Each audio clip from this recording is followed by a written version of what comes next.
ફરિયાદી માટે એસઆઈટી ની રચના કરવામાં આવી અને પીઆઈ ની બદલી કરી દેવામાં આવી, બરાબર. આટલું કામ કોળી સમાજે એના દમ ઉપર બતાવ્યું. કોળી સમાજે કોઈના બાપની મદદ માંગ્યા વગર કોઈ પણ રાજકીય નેતાઓને કે ઓલા રાજકીય પાર્ટીઓના પ્રમુખોને, જિલ્લા પ્રમુખોને ને અધ્યક્ષો પાસે જયા વગર સમાજે સમાજના નેતા દ્વારા આટલું કામ કરવામાં આવ્યું કે ભાઈ એસઆઈટી ની રચના થઈ ગઈ, એક પીઆઈ ની બદલી કરી દેવામાં આવી. અહીંયા સુધી તમે બધાએ સાંભળ્યું એટલે આ બહુ સારી બાબત કહેવાય હો. બાકી અમારો પટેલિયો ધોરાજીના સરદાર ચોકની અંદર એને કોક 2 4 વ્હીલ વાળા આવીને મારીને વયા જાય એટલે સમાજ કાંઈ કરે નહીં, કારણ કે એ સમાજનો મુદ્દો નથી. એનું કહેવાનું શું કે આ તમારી પર્સનલ મેટર. હા, સમાજ ક્યારે ઇન્વોલ્વ થાય મુદ્દાની અંદર? તમારી ઉપર અત્યાચાર થયો હોય તો સમાજ ક્યારે આવે?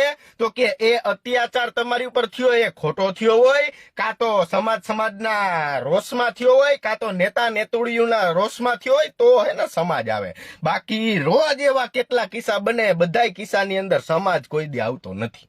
અને આપણા બધા હાટુથી સમાજ થોડો નવરો હોય, એ બધાને કામ હોય ને, મોટા મોટા ડાયમંડ ની ફેક્ટરીઓ હોય, આવું બધું હોય, અમુક ને ચીઠીઓ ફાટતી હોય, આવા બધા કામ હોય, બરોબર.